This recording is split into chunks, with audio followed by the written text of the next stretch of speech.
Welcome back to another episode of JTV Podcast. Ollie, thank you again for being here with me. Today I want to speak about something that's been on my mind, because a couple of weeks ago I saw the brand new Spider-Man film and I thought of nothing else, if I'm perfectly honest with you. And I'm a big Spider-Man fan. I think I spoke about it a lot on the first podcast, and I peppered in a few Spider-Man lines in the podcast throughout. But one of the things I've been thinking about post this film is that this film came out, and it's the 9th Spider-Man film to come out in my lifetime. And it features villains from the first 3 films and other characters and this, that and the other. It came out at the same time as the 4th Matrix film, which came out about 18 years after the previous one. You were telling me earlier that you've not yet seen this 20th year anniversary Harry Potter special. To my shame. And there's so many more of these. Did you know, remember the Toy Story films? They are making a film this year called Lightyear, which is, you know, Buzz Lightyear, the toy? Sure. This is a film based on the story of the fictional real-life person who inspired the toy that came up in those films, which came out about 20 years ago, going to almost a few years ago. And it's a fictional story. It's a fictional astronauts on which they base this fictional toy on after the fact. Look it up, it's real. I'm saying, wow. Like, there's a trailer and everything for it. This is really scraping the bottom of the barrel. But if you look it up, and I've seen this in films, but there's in wider popular culture and advertising as well in general, there's a real nostalgia bug that's going around culturally, especially in the West, and it's quite fun. It means you get a Star Wars film every other year, which was a laugh. You're never that bored in the cinema, and it's fun. It's good fun. But I've been thinking about, is there a wider thing going on here? Is there a wider sort of desire to go back in the past that films and TV and advertisers are trying to tap into for their commercial benefit? I don't blame them, quite frankly. I've never invested $200 million in a film, but I guess I prefer that I made some money on it. But is there a wider thing going on here? What is this human desire that we have to go back, to tap in again to these sort of childlike enjoyment fantasies and emotions that we crave so much, and we always go back and again and again and again? What is that? And is it a wider thing? Does it creep into more areas in our lives? And then ultimately, how does that factor into our Jewish observance, our Jewish growth, our Jewish journeys, individually, communally? Can we get swept away with this nostalgia fever? Can we learn from it? Can we enjoy it? Is it not that much? Am I overthinking how much harm there could be in this? I say harm, by the way, because this is my fear going into this last Spider-Man film. I enjoy the films, and I thought they were just going to bring back all these old characters as a cheap, gimmick, just to cash in on the buzz, to put them on the poster, so old fans of the old films will come in and, cash, basically. Purely commercial, capitalistic gains. And I was anxious going to the film, but the film works because they didn't just take these characters and, rehash them. They added them to a new narrative. They developed the plot of new characters further. It became more of it was a nice overall, there was an arc to the story. It was a well-rounded story. And that put me at ease. I think, thinking about that idea a bit more, my fear that they will just cheapen these old things, that they will go back to the past and try and recreate the magic, and they wouldn't achieve it. And the only way they were able to achieve it is to create something new, something, over what they've done before, is why the film worked. So, it's a long, rambling build-up there about the films I've seen recently. But, tell me, Ollie, what do you think? Do you think this nostalgia bug is real? And do you think it's as widespread as I'm making it out to be?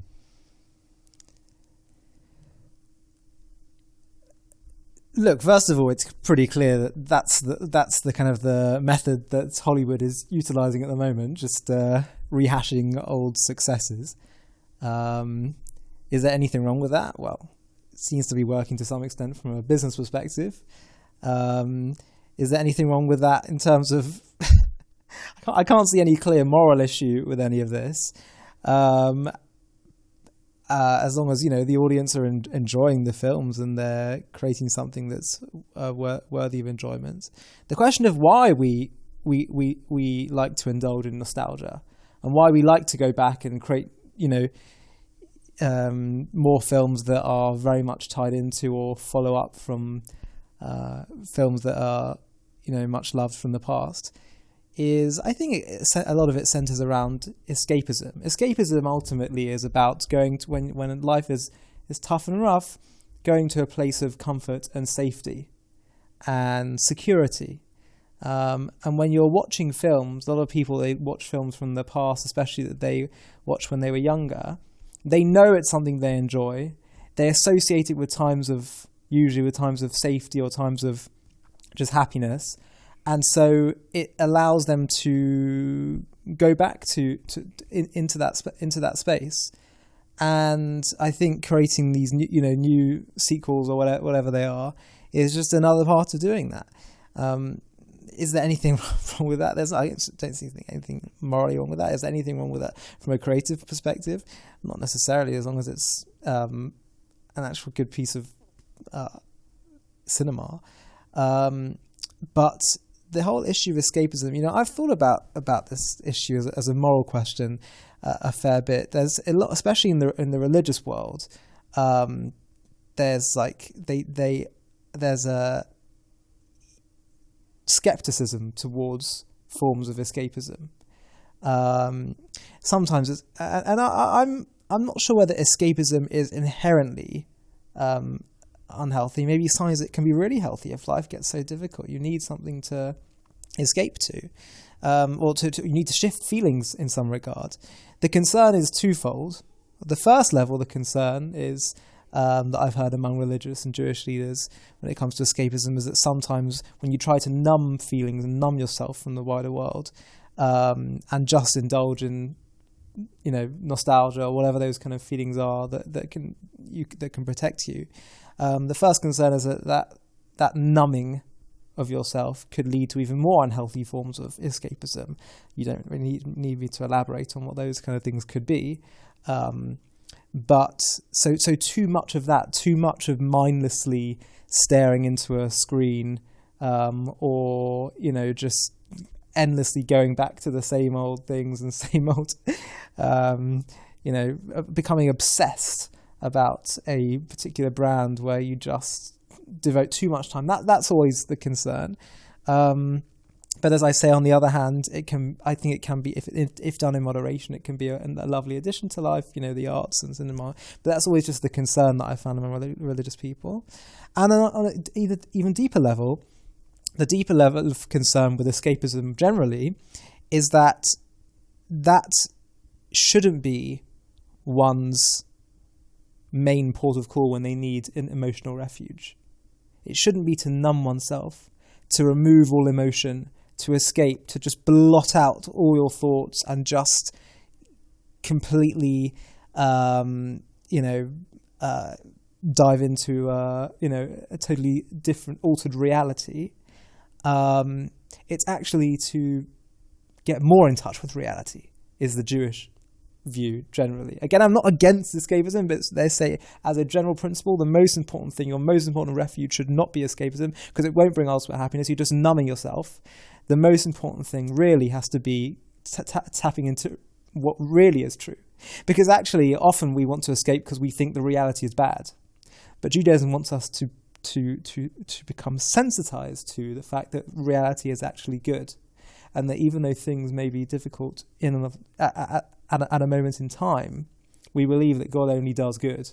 And that over a longer arc of history and of our lives, things will change and move only in a positive direction.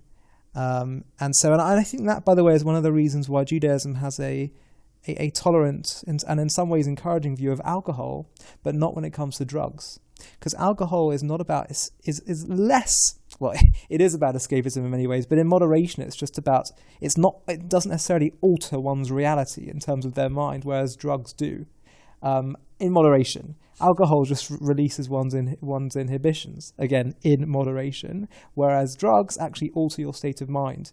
And for Judaism, we're all about, we shouldn't be scared of confronting reality. The most important refuge should be reality itself, which is God. And that doesn't need to be something that should be shied away from. That's what God desperately craves more than anything else, is for him to be our source of ultimate refuge and shepherding. Yeah, I think it's very true. Storytelling has been around since the dawn of time itself. And one of the appeals of storytelling, I think why it's so powerful, is Stories allow us to live vicariously through an external situation, and we can empathise and relate and grow in a way.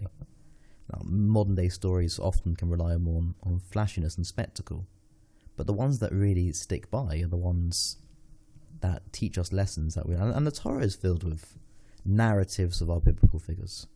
And the Torah is not necessarily a history book, nor is it necessarily a legal book. It's instructions for living. It's instructions of a moral guide. And a lot of Jewish learning, the Talmud is also filled with stories and narratives throughout to teach us lessons. So the idea of having a narrative and stories is no way at all problematic with Judaism. It's all, as you said, it's about the main focus. And escapism, like all things, in moderation. Sleep is a necessity for you to live. Eating is all necessities, but as Rav Noach Weinberg, who Rosh Yeshiva used to say, are you living to eat or are you eating to live? Where's your focus? Where's your main drive here? We need time to relax and to unwind and recover. But it's a means to an end. Yes. That's the key point, yeah.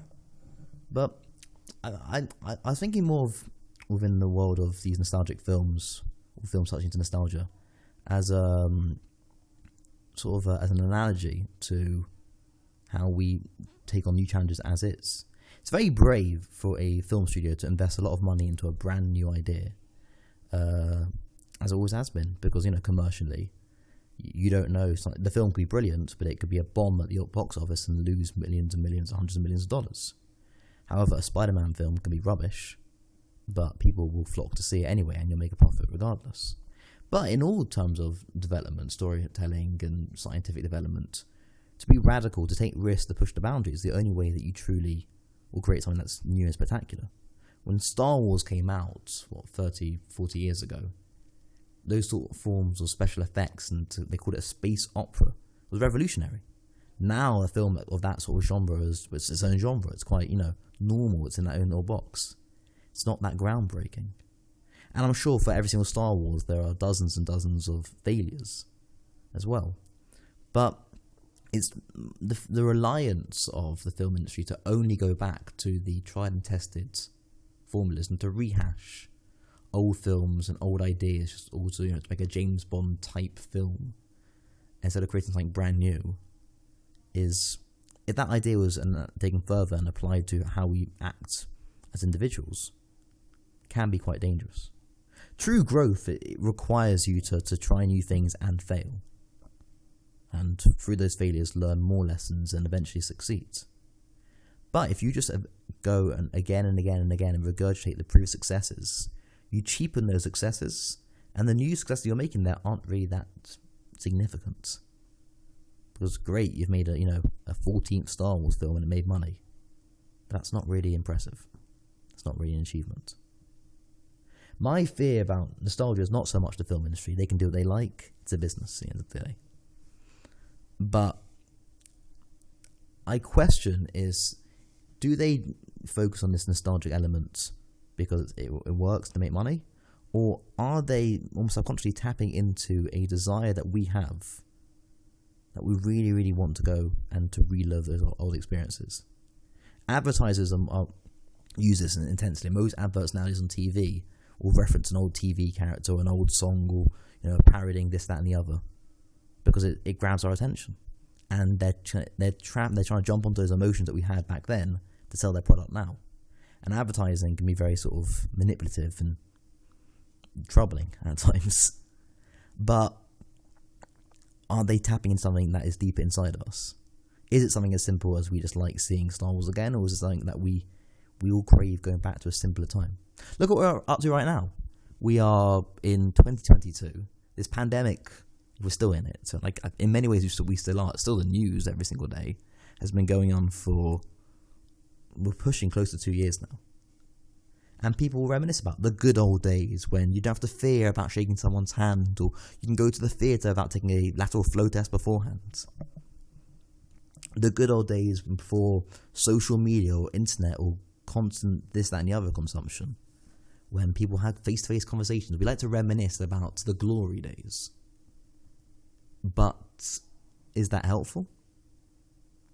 So, can I go? Please. So, I think, as with so many things in Judaism, balance is such an important value.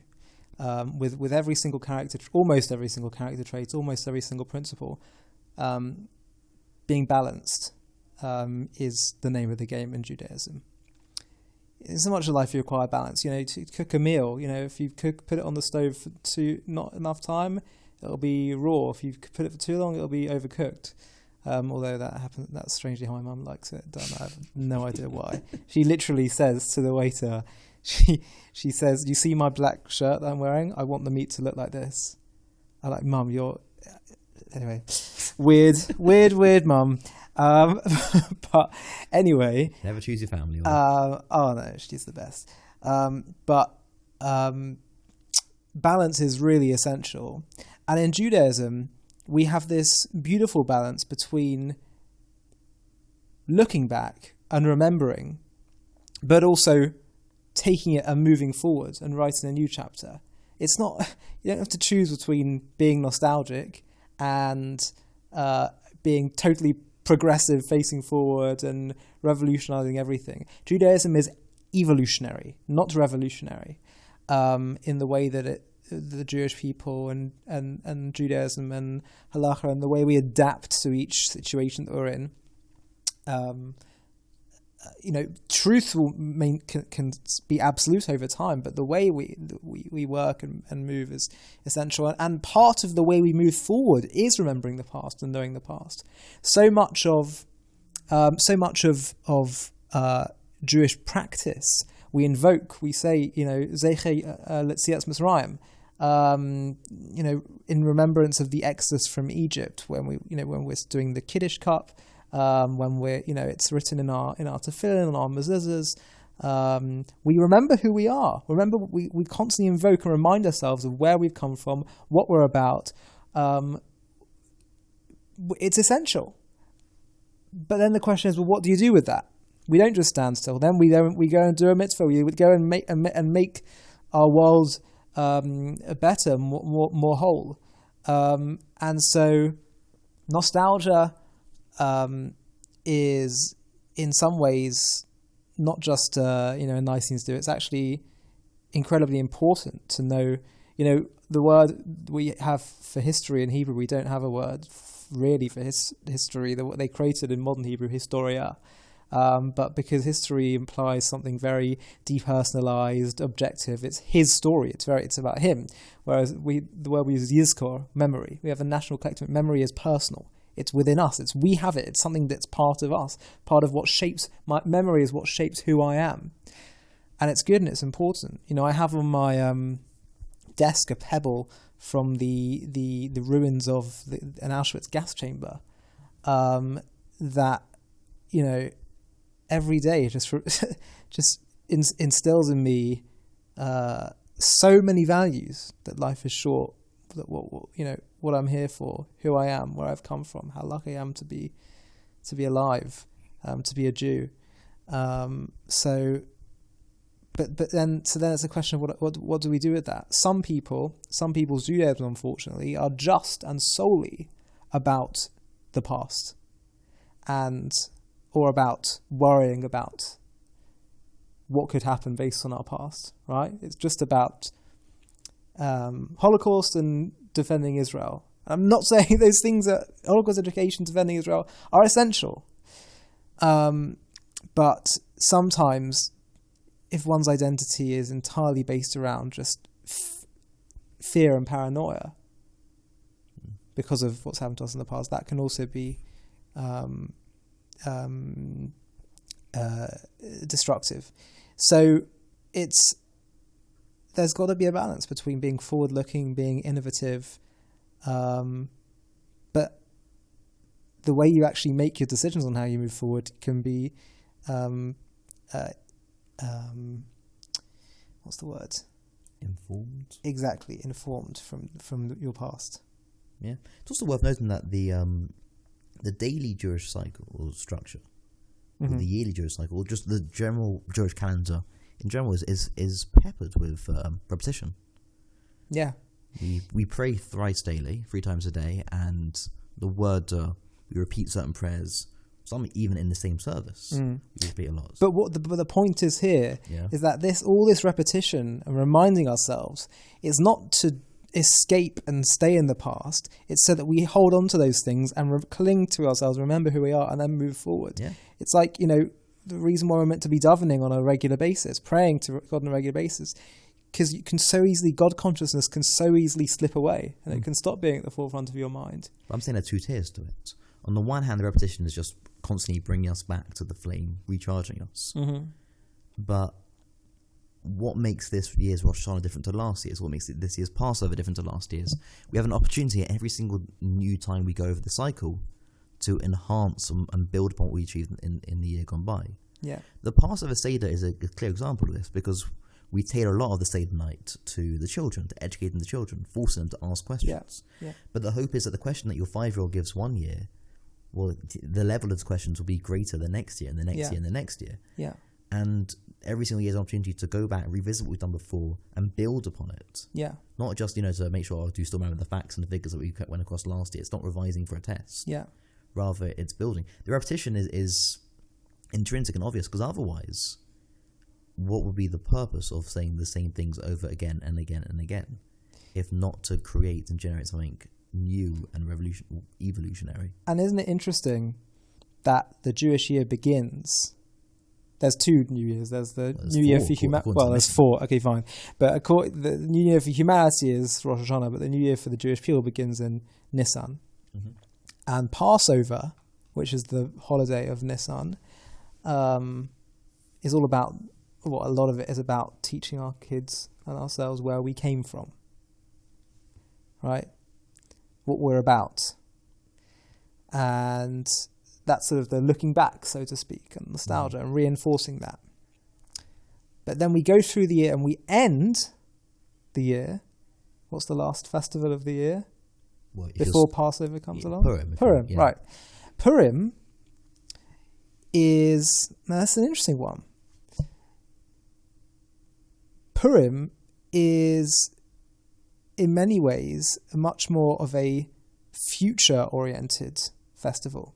Why? It is something about what happened in the past, but it's actually about how we achieved, in many ways, what Passover, what God set out for us at Mount Sinai, was all about. And it's a template, I think. Purim is a template in many ways for the coming of Moshiach. Wait, explain how. I'll explain that. This is my theory. Okay. But the point I'm getting at is that we start off the year with looking back at the past and finish the year by accomplishing, by taking what we learned and remembering who we were and moving forward and achieving our purpose. Don't forget, Purim is described by some of the Kabbalists as the holiest day of the year. It's described as the day when we accepted the Torah out of love, whereas when it was Mount Sinai, it was out of fear. These are big statements. In fact, the Talmud tells us that in times to come, in the times of Mashiach, all the festivals will go away.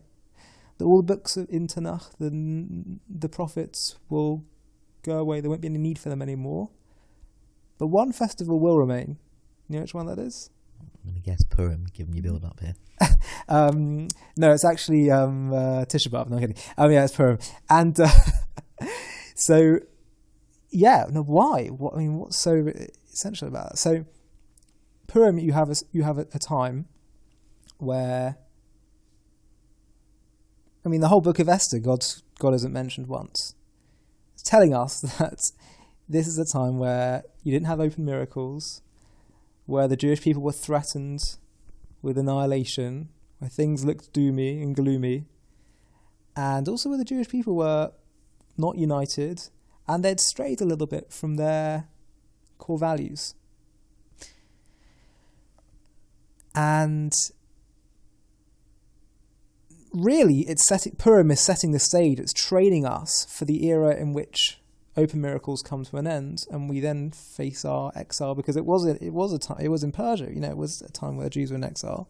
It's setting the stage. It's a training for the exiled Jew who spends the rest of his history until Mashiach comes, in a time where we often face persecution, where we can be disunited, where we often lose our sense of who we are, from time to time. And yet, what happens? In the end, the Jewish people reunite. They rediscover themselves identity. They do teshuvah. They fast. They pray. And in the end, everything, and it's without any open miracle. They turn to Hashem through their own volition, through their own free will, without any big fireworks and display at Mount Sinai. They do it. And then suddenly they see what is in many ways a greater miracle than an open miracle.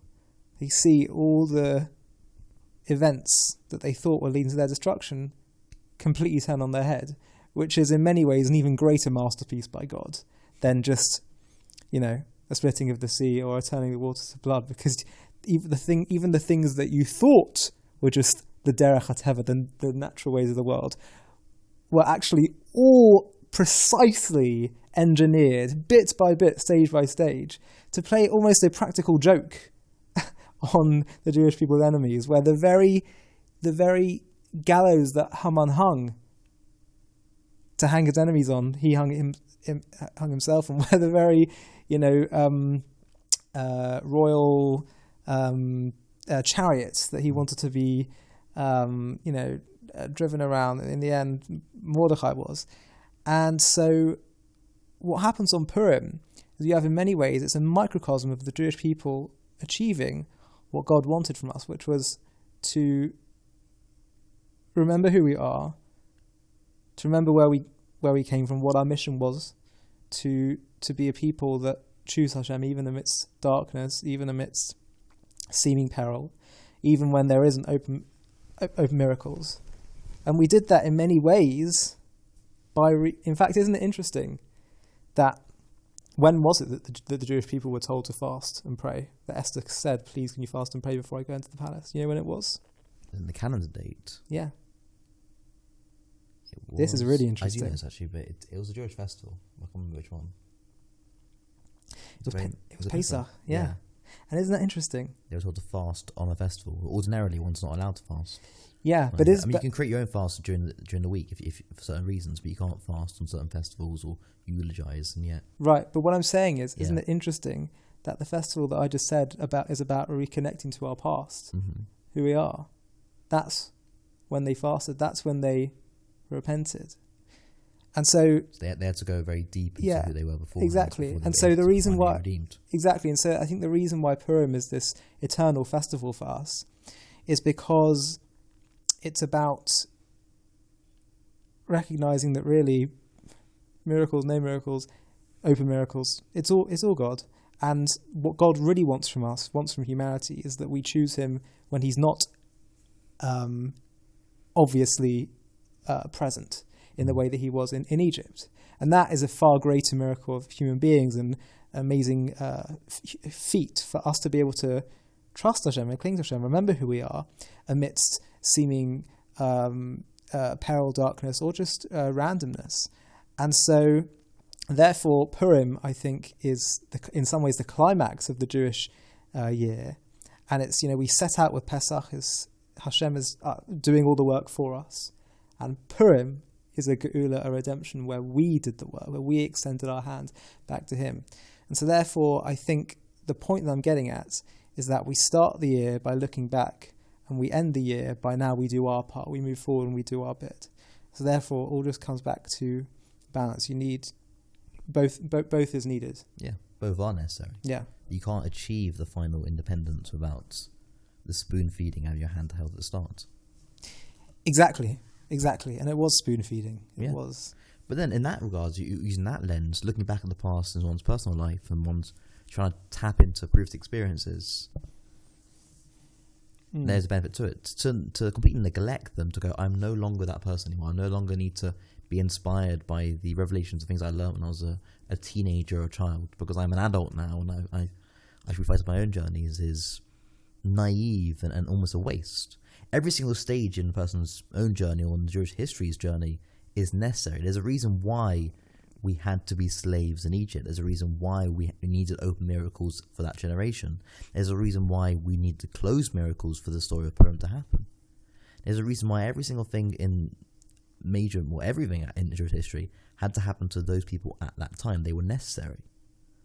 And we shouldn't be expecting or complaining or what have you about not having the same experiences nowadays.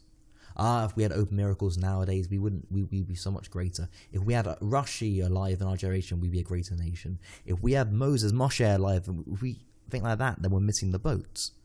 They were necessary then, not just for that moment, but they're necessary for us now as well, as long as we use them as stepping stones, as foundations, fundamentals to evolve us further. The Jewish nation we looked at as one sort of long-living entity that needed to go through the trials and tribulations and is still growing, still progressing, still gaining. We are not weaker now than we were before. We are different. In one's personal life, we can often have experiences, that pivotal experiences in our lives where we felt clarity in a certain area. We felt immense closeness to God. People, when they do trips to Poland or they spend time learning in Israel and very illuminating environments, and they will try and tap back into those environments, visit again, or go through the photos or relive the stories. Now, there can be a frustration there because you'll never fully understand and get to that moment. But one of the reasons will be is, A, you can't always relive something in its entirety for a snapshot. But more, the reason that you enjoy that or got so much out of that moment right then and there from that Poland trip 10 years ago is because at that moment, that's what you needed. The person you were then needed that experience to get to that level. Now, 10 years on, you can't relive it because you don't need that experience anymore to achieve the same goal.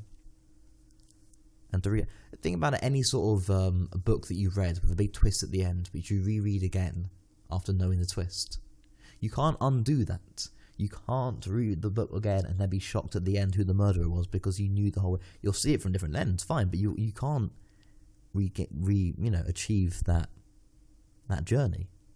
But that's the point. It's not about trying to relive it again because to get that easy win again. Rather, that's been achieved. That level's been unlocked. What's next? How can we go higher and greater and mightier? Because it's scary because it involves taking risks and making oneself vulnerable and trying new things, and you risk failure, which is incredibly, frightening. But the flip side is you also risk growing and gaining. And that's what life is. The fear about keep going to looking back is life is a bit like the classic analogy, swimming against a stream. In that if you push hard, you can push against the current, you can go forward. But if you keep looking back or you just stop, you're not going to remain stationary.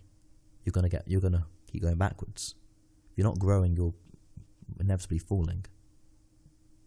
So we can use the past. We can be inspired by the past. We can gain from the past, but not because we're trying to gain again as we were back then. Rather, utilizing the past to enforce and help the present to best plan for the future. It's all about looking forward. I think Rabbi Sachs frequently spoke about it, that the Jewish people are unique in that we're a forward-thinking nation. We don't try and reclaim the glory years of years gone by. We believe our best years are ahead of us. Mm-hmm. We're looking for a third temple, a new redemption. We're looking for the Messiah. We're not looking backwards. We're not looking for a day being ruled by King David once again. While we're pushing forward to a new age, a new messianic era of greater clarity. Now, we're looking for that. The question is, why do we need all the stuff in the past? It's necessary. Everything that's happened is a necessary part of the puzzle that is going to get us to this final goal. But it's like painting a picture. You don't just stop there and keep looking at the parts, the 3/4 that you've done. But you still need that 3/4 there. But it's so easy to look back, though. It is. And a complacency, I find, is very easy to trickle into, especially when you're. Personally, I've seen this, but I've seen a lot of other people where, in a situation where there's a lot of hostility, or the person's not necessarily they haven't found their bubble or their level of religiousness or learning and this, that, and the other, that when there's a lot of fighting against them, they find it easier to push forward to keep fighting. Then there's a moment when you get a level of clarity and comfort. You found your place, your bubble, your community, and you're happy with it. You're proud of it. You take a step back and like, look what I've made. I've made this wonderful life myself, and yet you still got more years to live. The game's not over yet, and you're not meant to sit back on the couch and just look upon what you created. You've got to keep growing, keep building. You're going to have another stadium night the year after, and is yours going to be greater next year than it will be this year? Are you going to keep pushing your level of learning and spirituality, or are you going to accept that you've peaked at this point and you've done all the work? Because admittedly, if you think about our simple life in the lens of God's all-knowing plan, if we have peaked or we have achieved what we need to achieve, then there's no point in us still being alive. So that by as morbid as it sounds, but the fact that we're not dead yet, we've always got more work to do. Complacency can be very, very tricky, because in a place of comfort, in a place of when you've achieved great things, and I'm not trying to negate those, just to sit back on one's personal empire can be weak. But it's easy, it's exciting, and it's not, it doesn't feel like falling. You spoke a bit about, Jewish education and people learning and also being complacent. One of the things that irks me a lot, is that people, especially I find people that tend to be a little bit more alienated with religious Judaism, whether they became more alienated or they just never really sparked much interest in them, is because a lot of people will sort of go to like a cheder outside of, especially if they go to a non-Jewish school, until they're, like bar mitzvah age, and they'll just stop there. And the problem is, and I'm not just talking about these people can end up having very immature, stagnant view of Judaism, Jewish stories. It can just sound very childish. It can sound, completely fantastical, and just very hard to relate to. And this is, for me, exceptionally tragic, because there's just so much depth, wisdom, and beauty. And so one of the dangers of, we talk about nostalgia and complacency. Sometimes people, their Judaism can be nothing more than just quite nostalgic, in terms of just basically certain cultural foods, reading the certain Jewish stories or whatever, or the Passover meals, but it's all just very, this is cute. That's always bugged me. No, it's not just cute. But a lot of people feel that way. It's just cute. They just think it's a nice, cute cultural thing. And one of my biggest life missions is, to share with others the things that I've learned and discovered, which is that every single Jewish ritual and every single story in the Torah, actually, first of all, so much of the time, they don't make sense at face value. And when you ask those questions, you can either say, well, this doesn't make sense, so therefore it's just a load of nonsense, or this doesn't make sense, let's dig a little bit deeper. And you can then find through those questions the most unbelievably profound, brilliant answers that can change your life, and have done so for me. Whether it's understand, how do we make sense of Adam and Eve sinning after 1 hour in the Garden of Eden? How do we make sense of God telling Abraham to sacrifice his son? How do we make sense of the Jews? They come out of all the miracles in Egypt. The sea splits within a few days. Oh, where's the water? What are we going to do? Is God going to provide for us? Like, calm down. Like, okay, here's the water. Right, okay, we want meat now. Where's the meat? Can you relax? Like, how do we make sense of this? They've just seen all these miracles. And it's so easy just to shrug your shoulders, or just to, take a very shallow view of it. If you dig deeper, the thing that always bothered me is that there's actually such incredible depth and wisdom just lurking there. But some people, and this is where nostalgia or just kind of complacency can be really bad, people end up having a Judaism that's just, just very cute. And that's not sustainable. That's really unsustainable long term, because kids aren't going to respect it. And it's not going to be that important or essential to them. This is an element of my life that's cute. Cute can be compromised, though. True and essential and deeply profound moral and my moral compass you're not going to compromise on. And that's what I mean. This is what I've dedicated my life to, and you seem to be as well. That's lucky to you. But have you ever found this? I found this myself, that sometimes almost these childish things or simplistic versions of Torah that we learn as kids, when we try and readdress those sort of topics and learn again at an older age, they can be obstacles, because we'll read sort of stories in the Bible and Torah, and they won't instantly align themselves with what we learned as a kid. So we'll try and fit that square into a circle, try and fit it to make it fit our sort of simplistic version of events, and therefore we're less open to learn about the greater depth and wisdom and the necessity of the nuance within the text. Well, this is exactly where I'm saying that nostalgia, just being stuck in the past, can be bad. Open yourself up to reimagining and re-examining. And by the way, I personally find doing that exhilarating and exciting. And I don't think it's should be something that people are likely going to shy away from.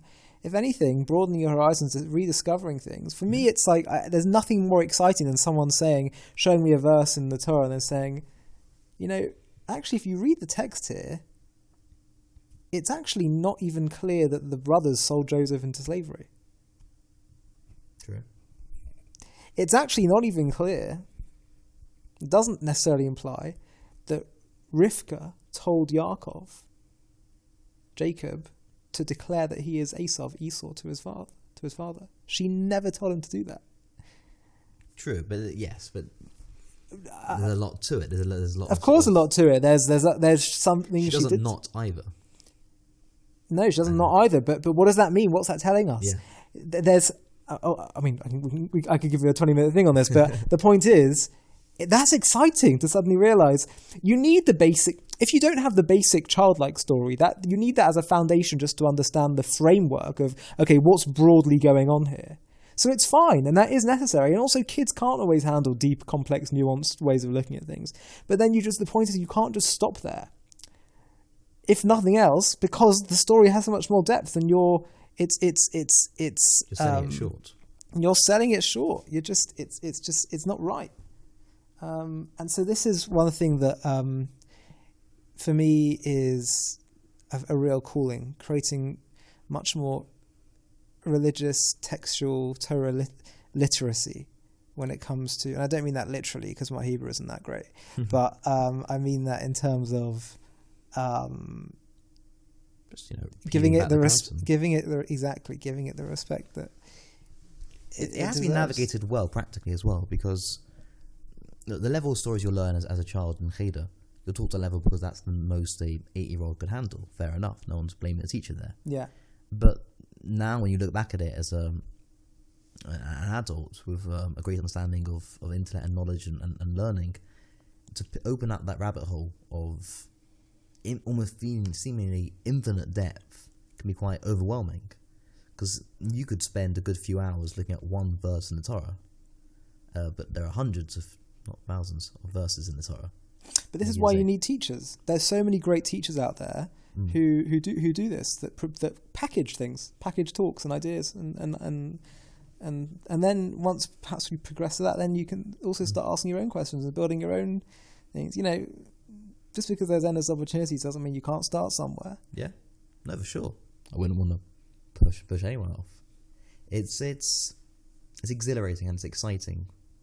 And there's a level you can get to where if you go down one certain area, it's the style of learning I was used to in Israel in Yeshiva was you go through certain books and bits of the Talmud at a more brisk pace, covering a lot of ground, and other areas you go into great depth. And whilst you'd only go into one page of piece of Talmud in great depth for months on end, you could put together that if you can see that much depth in one page, and I'm covering dozens and dozens of pages at a breakneck speed, then surely every single page I cover has this much amount of depth. And therefore, just inherently, you'll become aware of the great wisdom and nuance and detail and relatability that all Torah has without yet having to come across all of it. You can gain that appreciation of this divine wisdom.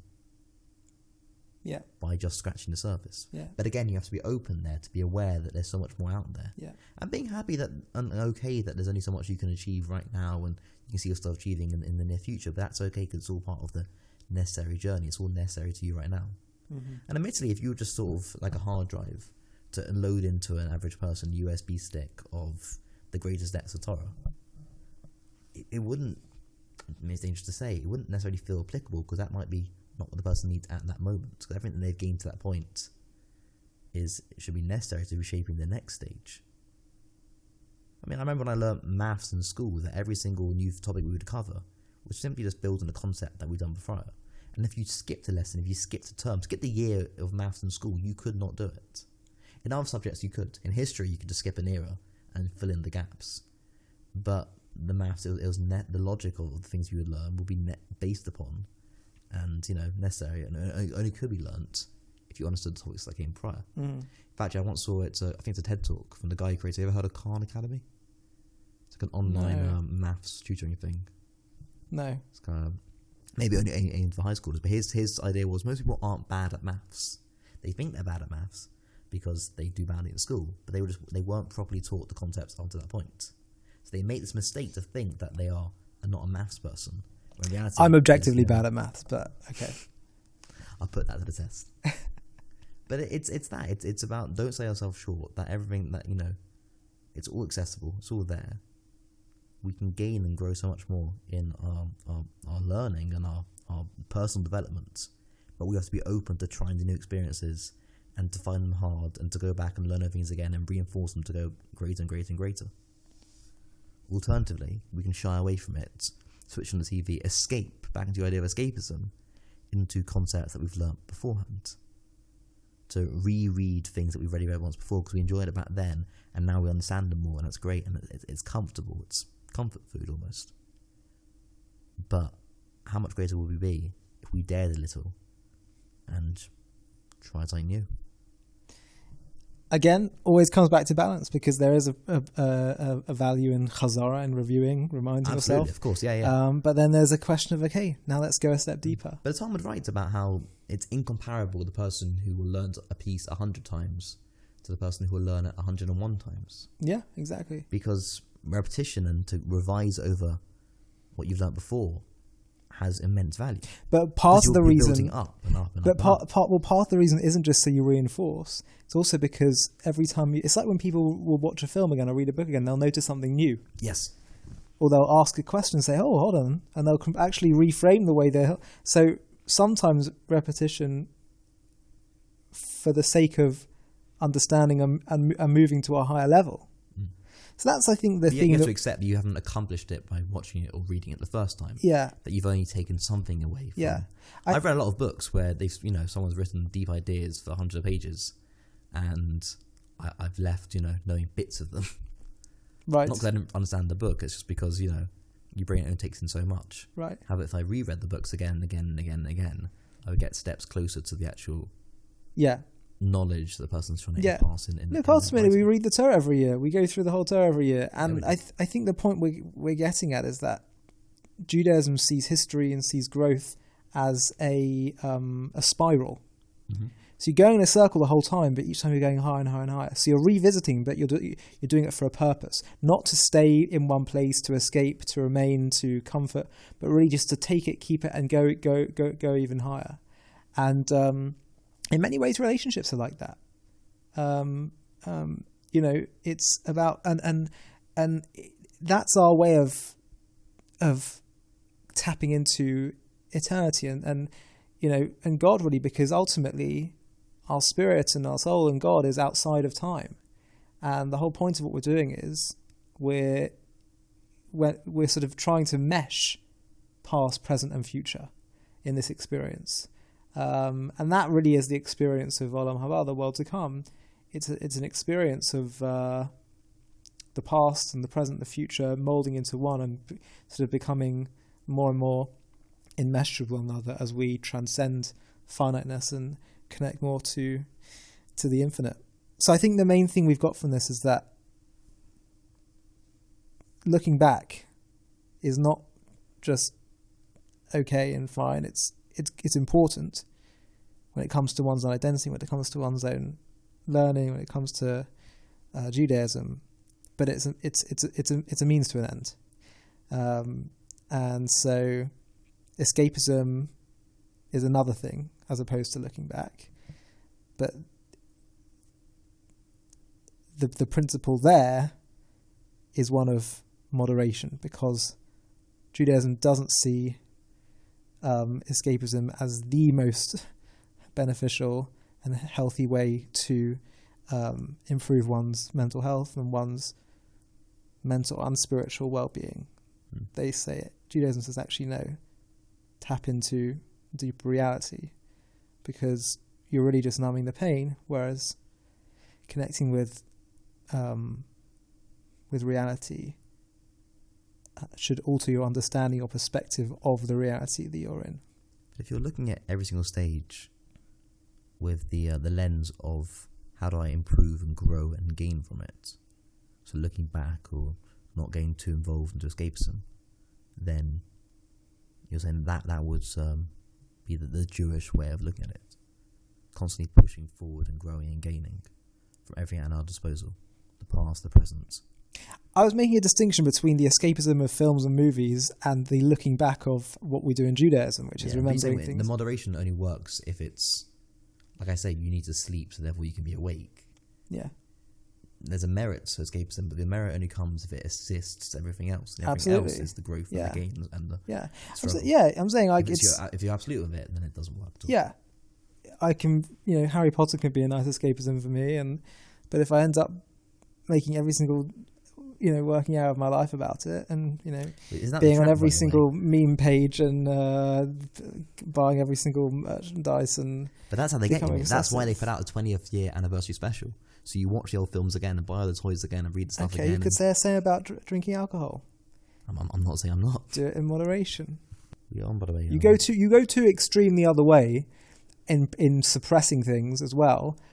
Often people end up pushing back, swinging all the way back the other way to a far higher extreme, which is why it's probably encouraged to let kids try wine at the table, from a fairly young age. Otherwise, it's far more exciting to them when they reach the legal age and they're out with their friends. Human beings don't like being told no.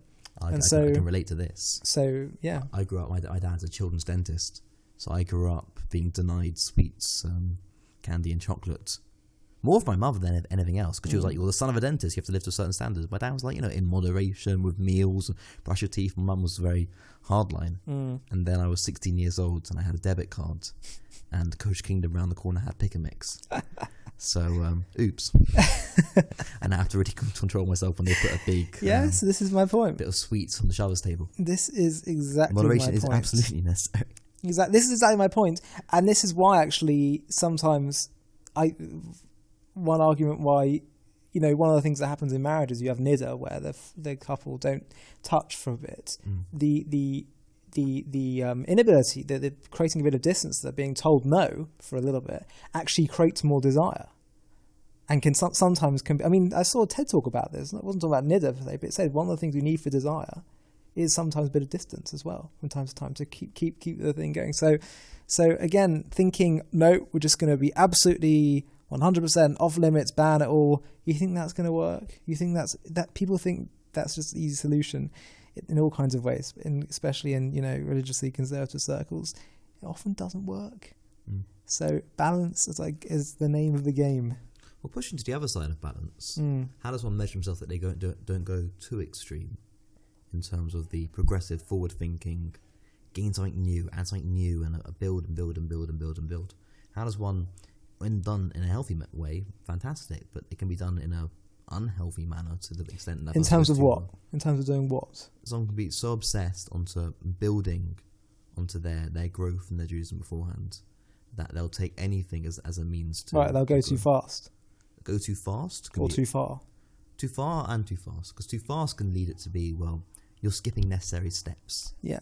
And you're skipping steps that you need on your journey, and then you're building up a very hollow tower for oneself that can easily be knocked down. I think the point is, in the same way that if you try and suppress too much, you'll end up swinging the other way. If you try and go too far or too fast the other way, everything will end up kind of smacking back in your face, whether it's from others or to yourself. You know, we had to take 50 days to get to Mount Sinai. It didn't just happen straight away, and even then we fell dramatically afterwards. And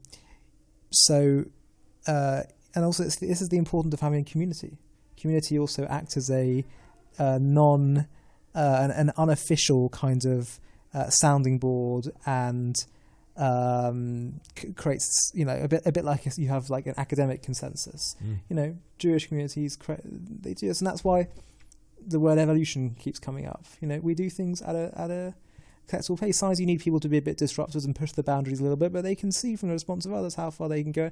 You know, if you try and go too far too fast, just the other people won't come along with you. So it's not sustainable. Yeah, and there's also the importance of having a mentor, a rav, a seidach, a rav. Make for yourself a rabbi or rebbetzin or whatever it is. Other also says don't separate yourself from the community. Absolutely, this is one of the reasons, because you need the checks and balances to make sure. Which doesn't mean you can't try and call for change within your community. Yeah, but just balance. Hesitancy can be a great skill. Yeah. I was reading recently, it was a commentary on the start of Pirkei Avot from Rabbeinu Yonah, where it says judges, you have to deliberate in their judgment. And why? One of the reasons given is that every single judgment, even if you believe with 100% certainty that you are correct on the first go, if you always go by your impulse, your first judgment, you will make mistakes and you will sin. To the extent, he goes, that even if you are correct, if you got to that conclusion purely on your first judgment, that is an error within itself. That just to go on impulse and to keep chasing after next high can be open oneself up to risk. But if one pauses, deliberates, assesses, am I doing this for the right reasons? Am I really trying to grow and gain? Am I seeking after this new thing because it's the necessary next stage that I've earned?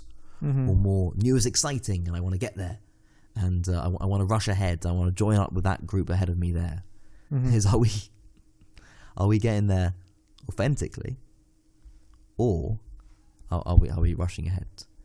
Friends, a rabbi, a community, patience, pausing can be necessary. Again, it comes down to balance, doesn't it? It's always, this word balance is key, because there's so much to say about in Judaism and in some of our stories about the importance of taking your time, but there's also the importance of not waiting too long, because otherwise you can end up missing the boat. So again, you know, whether it was the brothers all going insane, whether it's, so on the one hand, the brothers and Joseph, if you notice over time, their plan of what they want to do with him becomes less and less severe, which shows that with time you start to kick in your more thoughtful, analytical, moral mind, perhaps. But on the other hand, but it was too late, because they ended up, you know, selling him. Had they just given it a bit more time, maybe they would have had even more rachmanis and let him just come back home with them. So the point there is, you know, to wait before making a decision. But on the other hand, there's this concept of imloach shavei masai, you know, if not now, when, you know.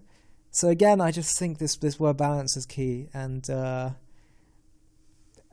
I believe in it very strongly as a Jewish principle. It's part of the natural order of things, as I say, whether it comes to cooking, whether it comes to gardening, and whether it comes to moral decisions as well. To wrap it up, I mean, it's a key philosophy of the Maimonides, the Rambam, in his writing to the Mishnah Torah, what we describe as the middle path, that a person should not be in all areas of observance. He shouldn't be too happy or too sad. He shouldn't be too strict in some areas and too lenient in others. That rather, there's a place for everything. It reminds you also of the famous line within Keheles, which is in English Ecclesiastes. Yeah, Ecclesiastes. I've never been a good one at pronouncing that one. But there's a time for sadness, time for happiness. There's a time for everything is necessary. And yet, if we go too far to one extreme, we open ourselves up to slip, to fall. But to gain and to grow with moderation, with the right safeguards, with the right sounding boards, and with the right authentic intentions, can only breed success. Except he had one exception. You know what that was? The Rambam. Yeah. Anger. Yeah. Yeah. Anger is the exception. Why? Why? We'll leave that for another podcast. Okay. Thank you very much. Thanks, Sam.